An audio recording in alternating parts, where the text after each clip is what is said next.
Recently, Carnival Cruise Line changed 21 cruise itineraries that included a cancellation of a port of call in San Juan, Puerto Rico. They replaced that port of call with another port of call. Passengers on these affected 21 itineraries asked why. Passengers shared that they booked one of these 21 itineraries because of the port of call in San Juan, Puerto Rico. Today, the port of call shares all. They share why Carnival Cruise Line changed these 21 itineraries. We have that for you on the show today. We're also going to share some ship movement, some global ship movement as seasons begin in Alaska and Europe. We will share the latest with you on that. Plus, show me your face. The rise of facial recognition technology in U.S. home ports of call is growing. There's another home port that's adding this facial technology. We will share it, discuss it on the show today. We all need some time in the islands. Let's go there now on Island Time.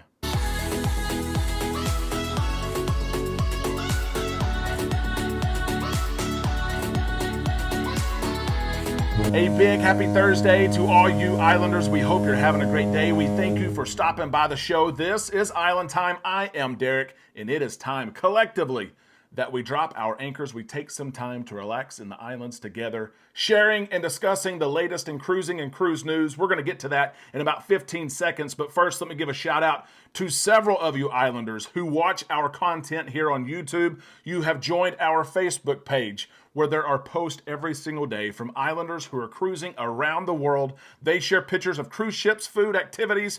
They share pictures of ports of call, what they're doing. They share advice. People ask questions. What can I do when I'm in Cozumel? What can I do when I'm in different places of the world? Be sure that you join our Facebook page. That link is in the description of this video. Let's get right to the cruise news. We are starting today in San Juan, Puerto Rico. Many of you Islanders will remember this cruise news story that we shared a couple of months ago. Carnival Cruise Line reached out a couple of months ago to passengers who were sailing on board the Carnival Mardi Gras and set to visit San Juan, Puerto Rico. The messaging from Carnival Cruise Line said, we are no longer going to stop in San Juan, Puerto Rico. We know that you booked your cruise. We know that some of you picked this particular cruise because it was going to San Juan, Puerto Rico, but we are not going there. We're going to go to Nassau, Bahamas instead. And the port was upset. Passengers were upset. There's been communication take place since this cancellation, but port officials today are speaking out. They're saying, here is why the cancellations took place. Let's talk about this right here. Again, 21 sailings were impacted for passengers sailing on board the Mardi Gras December 2022 till April of 2024. A wide span there with those 21 sailings. Some passengers were very frustrated and upset. We had passengers who booked with us, Island Time Travel, who reached out and said, I want to change my cruise. I want to go to San Juan, Puerto Rico. And we made those changes take place. But cruise lines, of course, reserve the right to change itineraries as they see fit, as they need to. It's something that you agree to when you book your cruise. You say, I agree, Carnival. I agree, Royal Caribbean. You can change this itinerary if you want to. Cruise lines have the freedom to do that. Reasoning, though, is important, is it not? Reasoning is very important. Why would you change an itinerary? Is it weather related? Is it related to too many ships that are going to be in port that day? So we're going to go somewhere else that's a little bit more quiet and has room for us. Or is it money related? Port officials in San Juan, Puerto Rico are speaking out, and that's exactly what they are saying. They are saying that these 21 itineraries were changed due to money reasons. Listen to this right here. Locals are saying that the change was a cost savings exercise by Carnival Cruise Line, where they did not have to go as far south as Puerto Rico, and they could go somewhere closer to where the Mardi Gras port's from in Port Canaveral. The Port Authority Executive Director shared this. In essence, the reason expressed by Carnival is of a financial nature related to the cost of fuel, and others that have been explaining to their shareholders, clients, and suppliers. Port officials in San Juan saying Carnival didn't want to pay up. They didn't want to pay for that extra fuel that it takes to make this itinerary happen. And they're upset. Think about this, Islanders. I did some math here on this. This affects passengers. It does. Passengers, they're impacted. They're frustrated. Some of them moved their cruise. Most of them are probably okay, and they're going to have a great day in Nassau, Bahamas. But this also affects the port there in San Juan. It impacts the locals. I did some quick math here. Listen to this right here. Impacts for the local port. Mardi Gras has a passenger capacity of 6,500 guests. That's how many passengers can sail each week, each sailing on Mardi Gras. There are 21 sailings impacted.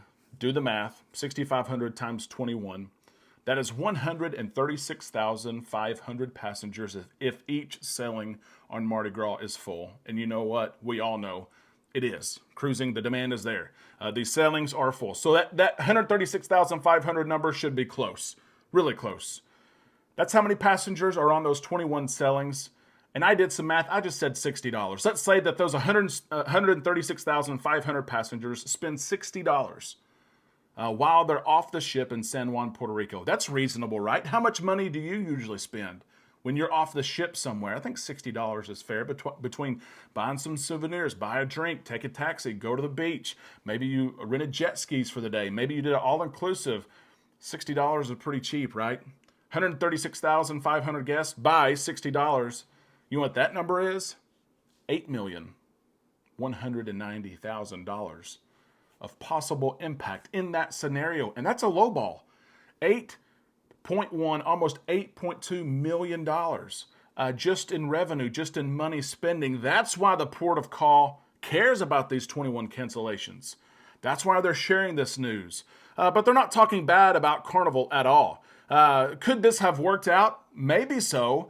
One thing that I thought about was while these conversations were taking place, could Carnival and port officials or even the government of Puerto Rico figured something out? If Carnival said, hey, we're probably going to move these 21 sailings, could port officials and the government say, let us help you with some of that fuel cost? Please keep the 21 sailings and we will help you. We'll give you X amount of dollars if you will keep them. And yes, it would have cost port officials or the government some money, but they could have kept these 21 visits. I don't know if that exercise took place. I hope that it did, and maybe that's not the norm, but maybe something could have taken place there. Port officials, again, they're not angry at Carnival. Toward the end of their statement that was released this morning, they shared, we have had further conversations with Carnival, and we hope that their economic situation improves and that their business model can sustain more voyages with longer itineraries and more stops in Puerto Rico. They are welcoming Carnival and passengers back with open arms, and they hope that the financial situation improves so that Carnival can spend the extra money, pay for the fuel, and go back to San Juan. Islanders, what do you think about this story here? Was it right for Carnival? As we've seen Carnival cut other things and change things as businesses have to do. I'm not speaking negatively about Carnival. They have to do these things, right? The board of directors, the CEO, those in executive leadership positions, they answer to the board. They answer to shareholders. That has to take place. But would you have liked to see maybe some sort of agreement take place where these sailings could have taken place? Let us know in the comment section below, and let me know about that math too. $60 is the average what you spend at a port of call. Almost $2 million impacted locally there in Puerto Rico. Let's talk about some global movement of cruise ships. It is an exciting time, right? This springtime is exciting for so many reasons that we have locally and at home in our communities with trees blooming, flowers blooming, the work that we get to do outside, but it is cruising as well. Cruising falls in seasons. The European season's about to start for Carnival Cruise Line and many others. And then the Alaskan season, which is so popular. We've seen so much demand the last several months. It is about to start as well. This is the first time, though, in my recent memory, that I can remember Carnival Cruise Line having both a transatlantic voyage taking place and a trans-Pacific voyage taking place at the same time. Literally, Carnival cruise ships and whale tails are going around the world right now. Let's talk about this right here. Let's talk about the transatlantic voyage first. The Carnival Pride is starting today. Her transatlantic voyage, she is leaving Tampa, Florida. She's sailing to Barcelona, a 13-night cruise for that transatlantic that includes 9 sea days. Only a few port days and 9 sea days in a 13-day cruise. I'm going to pause there and ask you this. Is that too many? I am a cruiser that enjoys sea days. I enjoy sleeping in a little bit, 8 o'clock, 8:30. I enjoy waking up and knowing that there's all sorts of activities planned throughout the day, that I can take it easy. I can relax, grab some breakfast, lay out in the sun, jump in the pool, the hot tub, read a book, work on content, meet people, go to trivia activities.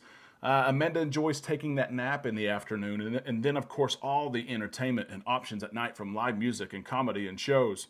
I enjoy sea days, but is 9 sea days on a 13-day cruise too many for you? Let us know in the comment section below. If you think that's a lot, keep on watching. There's more sea days that another ship is about to take here very, very soon. The Pride, of course, going to Barcelona, where that cruise will end. And then the Pride begins her European season. She's not cruising from Barcelona, cruising from other parts of Europe, and she will be there for the next several months. The second cruise ship that's making her way around the world is the Carnival Luminosa. So much excitement around the Carnival Luminosa. She is headed to Alaska. How exciting is this? This is a trans-Pacific sailing, 22 nights. 22 nights on a cruise ship. Could you do it?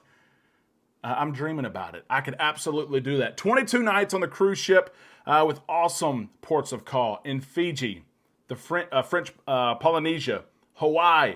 And she arrives in Seattle on May the 4th. How many sea days in this 22-day cruise itinerary? 15. 15 days at sea. You may have said, yeah, I could do 9. I could do 9 on the Pride. Could you do 15 days on the Carnival Luminosa? Let us know that as well. She will begin her first Alaskan cruise in May. So many are excited. Fireball Steve and Christy, Lido Tito and Usnavi, Mike and Michelle, they are cruising on board her very, very soon. As you guys cruise her, please share your experience on Facebook. We're so excited for that ship. And just listen to this. When the Alaskan season is over, the Luminosa is going to go back to Australia, and it's a 31-day cruise, September 14th through October the 15th. That's going to be fun to follow. 31 days on a cruise ship. Could you do that? Lastly, today I wanted to share this news because this is a popular advancement that so many people are liking. Show me your face. Facial recognition technology is in so many different ports of call. I tried to list out the states even earlier today. Florida, New Jersey, New York, Texas, California, Washington, Louisiana, Alabama, Puerto Rico, Maryland, Massachusetts, because Boston has been working with Norwegian Cruise Line to bring this facial technology for embarkation and debarkation services. Many of us use this technology. If you've cruised recently from these states, you know what I'm talking about. You walk up on embarkation day, you stay still for literally 1 to 2 seconds. It scans your face, it gives you a green box, and you walk on the cruise ship. But the great benefit of it is when your cruise is done and they kick you off the ship, because none of us are getting off the ship on our own. Kick us off the ship. We either have to drive home or we're going to the airport, and we want to get through all the activities of the debarkation process as quickly as we can. And this facial technology is so fast. It improves the speed of that debarkation process. Amanda and I just cruised last month, and we cruised from Galveston, Texas. We got off the ship, and I swear to you, I saw the devices. They said passports over here, birth certificates over there. I saw the machines. I have my bag. We carried off our luggage. I was walking, passport in hand. I walked up to the machine, and I didn't even stop, literally. I'm walking. It recognizes my face. It gives me the green box. I keep on moving through the machine, and there it is. I never even showed anyone my passport. I had it in my hand. Nobody wanted to see it. They said, let's scan your face. Let's go. This technology, it has greatly improved that time of embarkation, debarkation, and it helps with the turnaround time, the toughest day for crew members and cruise lines. Remember, when those cruise ships are letting people off the ship, that debarkation process, and when they're sitting empty for a small amount of time, they're not making money. They're sitting there not making money. So it's in the cruise line's interest to get passengers off the ship as quickly as they can, to shorten the time that it takes to do that. That way the new group of passengers, the new selling of passengers can get on board and start spending money, dadgummit. spend that money, as we all do. It's part of it, right? Of course, this facial recognition technology is optional. You do not have to use the technology if you do not want to. I think many of us like it. Let us know what you think in the comments section below. Islanders, I hope you enjoyed the cruise news for today. If so, give us a thumbs up. We can't wait to see your comments, of course, in the comment section below. Join our Facebook page if you have not already, and have a great day. We will see you tomorrow on the show right here on Island Time.